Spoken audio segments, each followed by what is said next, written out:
KL Rahul, number 2 Hardik Pandya और number 3 bowling करते हुए भुवनेश्वर कुमार।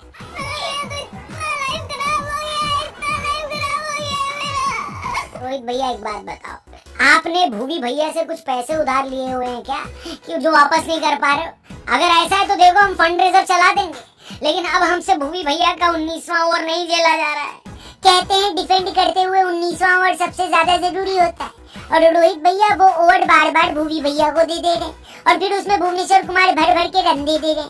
एक बार हुआ समझ में आया, 2 बार हुआ हमने कहा चलो कोई नहीं, लेकिन जब पता है कि बंदा डेथ ओवर में हमारी डेथ करा दे रहा है और आपको उसको खिलाना भी है, तो फिर शुरू के और मिडिल ओवर डिलीवर करा लो ना भैया। कसम से हमारी आंखें अब उस इंसान को ढूंढ रही हैं जिसने कहा था कि रोहित शर्मा महेंद्र सिंह धोनी की तरह कप्तानी करते हैं। अरे घंटा, धोनी के पास इससे आधे भी अच्छे गेंदबाज नहीं थे, लेकिन किसको कब कहां कैसे यूज करना है धोनी को आता था। अब आप आईपीएल में देख लो, धोनी दीपक चहर को एक साथ 4 ओवर करा देते हैं, क्योंकि धोनी जानते थे कि उनके पास ड्वेन ब्रावो हैं जो सिर्फ डेथ ओवर में गेंदबाजी करते थे। लेकिन यहाँ तो एशिया कप और उसके बाद अब ऑस्ट्रेलिया सीरीज में भी ऐसा लग रहा है कि मैं रिपीट टेलीकास्ट में देख रहा हूँ। फिर वर्ल्ड कप तो भैया राहुल जी खत्म, टाटा गुड बाय।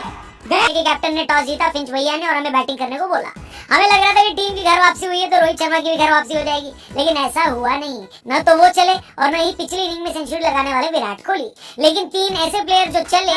कल जब प्रेस कॉन्फ्रेंस हुई थी तो कुछ जर्नलिस्ट ने केएल राहुल को बोला था कि लोग आपके स्ट्राइक रेट को लेकर परेशान रहते हैं। केएल राहुल ने जवाब दिया कि हमें सभी क्रिटिसाइज करते हैं, लेकिन अपने परफॉर्मेंस को सबसे ज्यादा क्रिटिसाइज हम खुद करते हैं। एशिया कप में या यूं कहिए कि पिछले 1 साल में केएल राहुल के स्ट्राइक रेट को लेकर बहुत सवाल थे, जिसको एड्रेस करना राहुल ने कल से ही शुरू कर दिया। 35 गेंदों में उनके बनाए 55 रनों ने इंडिया को बढ़िया शुरुआत दी। इसके बाद मिडिल ऑर्डर में आए सूर्य कुमार यादव। एशिया कप में सूर्य कुमार यादव नंबर 1 बल्लेबाज बन सकते थे, लेकिन एक तो मोहम्मद रिजवान बढ़िया चल गए, ऊपर से हांगकांग छोड़कर सूर्या भैया किसी और में नहीं चले। लेकिन उनकी नंबर 1 की मुहिम ने कल फिर रफ्तार पकड़ी और उन्होंने 25 में 46 रन बनाकर इंडिया को मिडिल ऑर्डर में मजबूती दी। और फिर एंड का हम क्या बोले, आजकल तो हम कुछ बोल नहीं रहे हैं, बोल तो खाली हार्दिक भैया का बल्ला रहा है।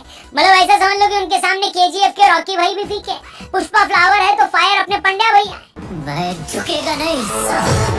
राजा मौली की आरआरआर इतनी बड़ी ब्लॉकबस्टर नहीं है जितनी ब्लॉकबस्टर हार्दिक पांड्या की बल्लेबाजी है। हार्दिक ने ऑस्ट्रेलियन गेंदबाजों की तबीयत से कुटाई करी, आगे के 3 गेंदों में 3 छक्के लगाए और अपनी 30 गेंदों में 71 रन की धुआंधार पारी से टीम इंडिया के स्कोर को 208 तक वो ले गए। आमतौर पर इंडिया में इस टाइम से ओस की दिक्कत चालू हो जाती है, यानी बाद में गेंदबाजी करना मुश्किल होता है। शायद इसीलिए ऑस्ट्रेलिया के कैप्टन ने पहले गेंदबाजी करना सही समझा, लेकिन 209 का टारगेट बड़ा होता है भैया। जैसा कि हमको पता है ऑस्ट्रेलिया वाले तो ऑलरेडी बड़े वाले हैं, उनको बड़े टारगेट से कहाँ फर्क पड़ता है। फिंच ने पारी की शुरुआत ही छक्के के साथ करी। 3 साल बाद टी20 टीम में वापसी कर रहे उमेश यादव ने अपने पहले ओवर में 3 चौके खाए। ऐसा लग रहा था कि ऑस्ट्रेलिया वाले 20 नहीं 15 ओवर में टारगेट चेस कर देंगे, लेकिन स्पिन गेंदबाजी करने अक्षर पटेल ने फिंच को बोल्ड मारा। लेकिन उसके बावजूद कैमरन ग्रीन ने हमारे लड़कों को बहुत मारा। ग्रीन को शायद चंडीगढ़ में कुछ खाने को नहीं मिला था, क्योंकि वो सिर्फ चौके और छक्के मारकर हमारे अरमान खा रहे थे। मात्र 30 में 61 रन बनाए ग्रीन ने। जब तक वो खेल रहे थे ऐसा लग रहा था ऑस्ट्रेलिया वाले जल्दी मैच खत्म करके चंडीगढ़ में गेड़ी मारने जाना चाहते, लेकिन ऐसा हुआ नहीं। अक्षर पटेल ने उनका आउट करके गेम में जान फूंकी और फिर उमेश यादव ने एक ही ओवर में कार्तिक और डीआरएस के साथ मिलकर स्टीव स्मिथ और मैक्सवेल को भी पवेलियन पहुंचा दिया। एक ऐसे मैच में जहां हर गेंदबाज इतना पेला जा रहा था जितना हंगामा पिक्चर में राजपाल यादव। हम कोई मंदिर का घंटा है कि कोई भी आके बजा जाता है। उस मैच में अक्षर पटेल ने मौज करा दी बेटे, 4 ओवर में सिर्फ 17 रन देकर 3 विकेट लिए। लेकिन फिर वही 19वां ओवर और फिर वही भुवनेश्वर कुमार बेन स्टोक्स याद आ गए। उस ओवर की आखिरी 3 गेंदों पर 3 चौके लगाकर मैथ्यू वेड ने अपना नाम मैथ्यू वे करा लिया। अब आप पूछेंगे डी कहाँ गया? अरे डी वाले डंडे से तो उन्होंने हमें पेला ना भैया।